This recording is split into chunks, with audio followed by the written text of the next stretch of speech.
Hey everybody, it's Mr. Hayes checking in on Friday, May 15th for today's mini lesson video. Today's work is going to be not too extensive, but it is a bit more of a complex topic, so it's super important you watch this video from start to finish. Today's work is going to be around a new discussion board topic. It's not going to be one where we go back and forth with our classmates too much. It's just going to be me hearing your response to the questions I will pose around this new concept of ethos, pathos, logos.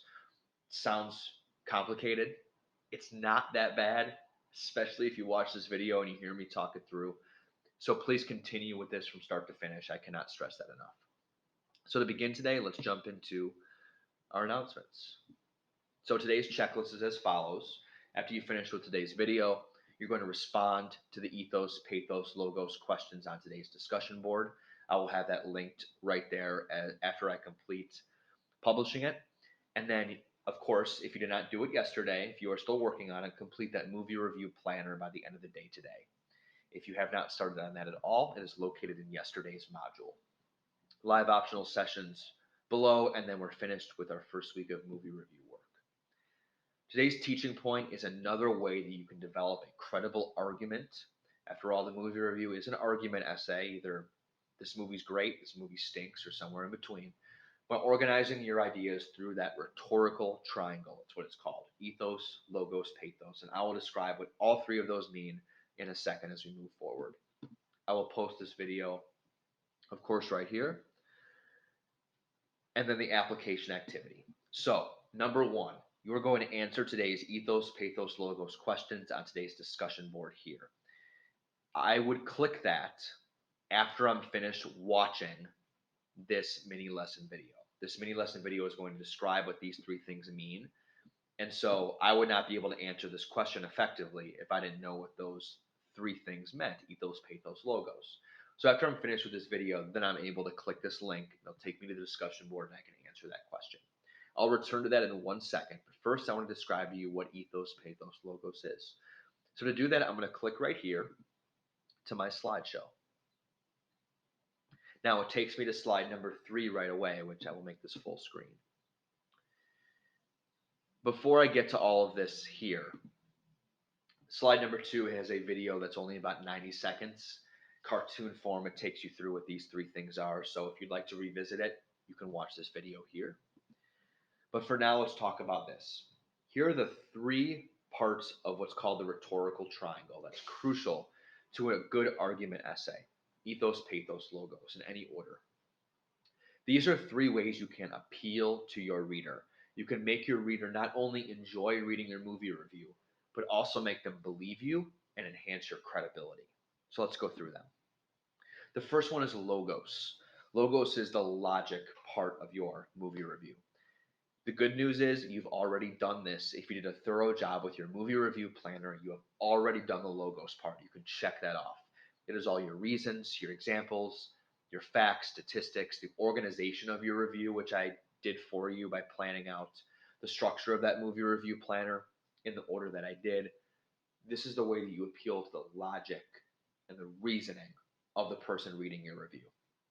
One thing I just want to point out here with facts and statistics, that might be where you, let's say, reveal that Titanic made $500 million in the theaters and it's the sixth highest grossing movie of all time.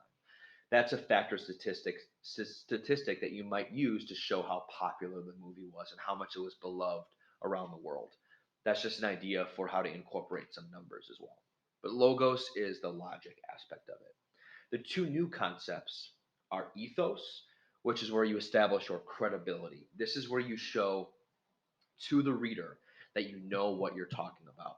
An example might be if I'm reviewing Romeo and Juliet, I might say as a reviewer that I have seen 7, 8, 9, 10 different interpretations of Shakespeare's plays on the big screen.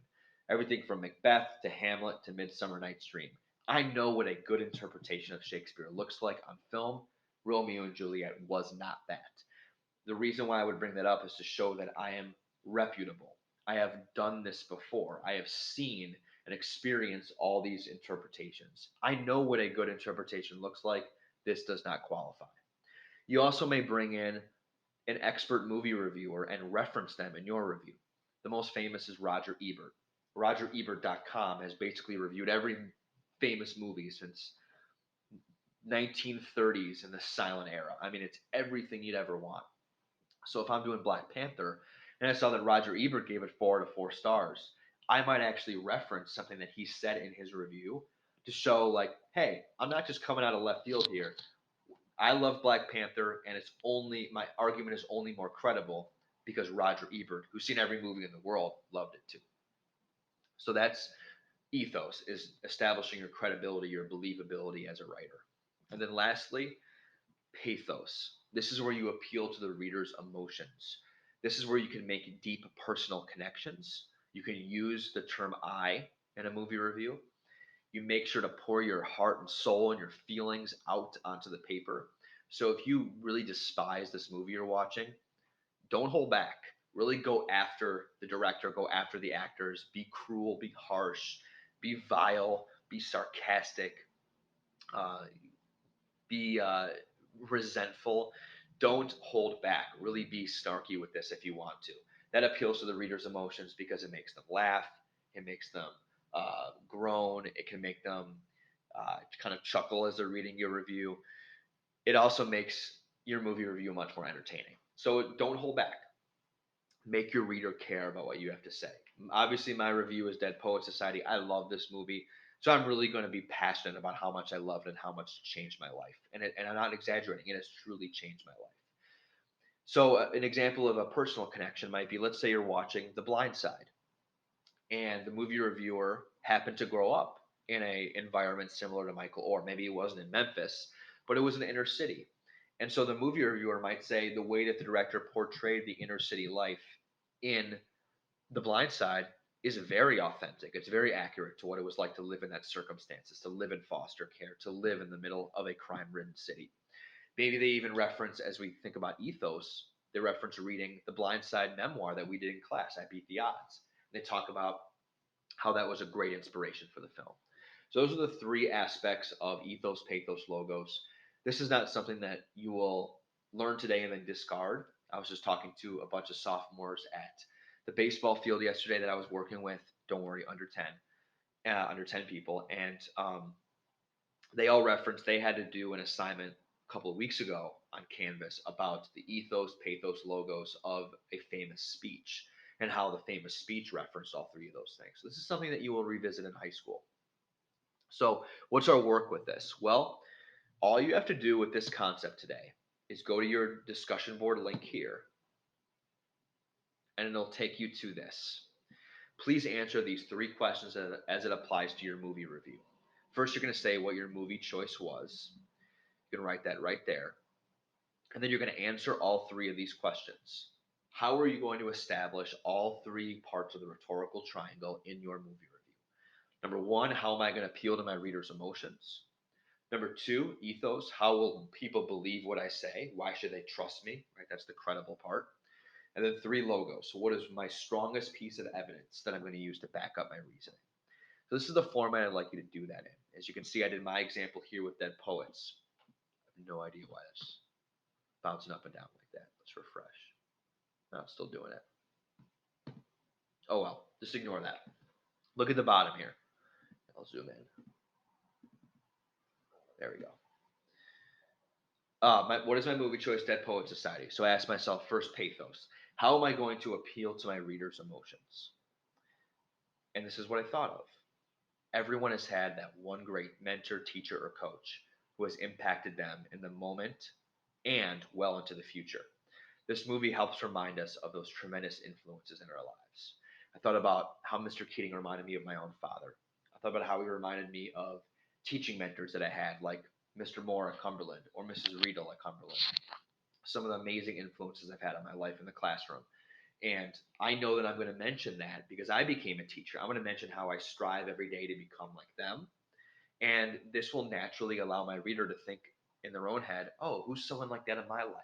Who does Mr. Keating remind me of that was important to my development? Number two, ethos. Why will people believe what I say? Why should they trust me? Well, I've got background, I've got experience and credibility in studying what makes quality teaching. Have I perfected that? Far from it. But as an English teacher who has studied in great detail teaching methods that appeal to middle and high school students, I have always strived to find ways to make normally dull topics like Shakespeare, poetry, older books. Remember that scene where he has them rip out the page from the poetry book? I always strive to make those interesting, and Mr. Keating does it in a way that I can only wish to accomplish someday. How is this establishing my credibility?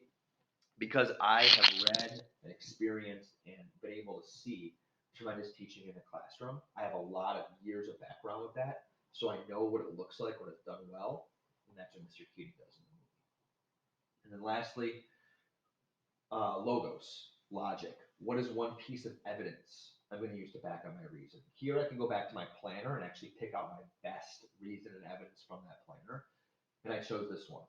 The scene where Mr. Keating captivated the shy, quiet Todd Anderson was the best example of his teaching mastery.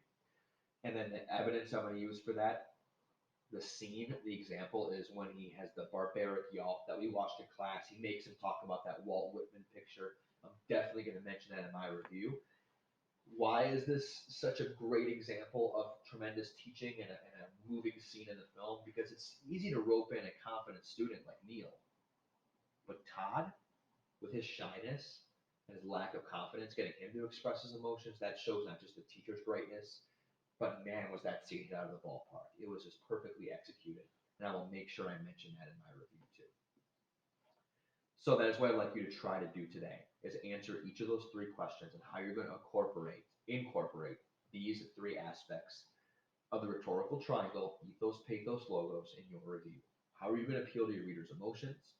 How will you have them believe what you have to say? And what is one piece of strong evidence that you're going to use to back up one of your reasons? If you can't do all three of these, that is okay. I'm not going to be checking this with a fine-tooth comb and tremendous detail. I would just like you to try. This is our first kind of dipping our toe in the water with this concept, so it may not come super easy right away. Two things you can do with that. One, jump into my Google Hangout 1 to 2:30. I can help you think of something. Or two, send me an email at any point today, Friday, or even over the weekend, and I will get back to you. But try this.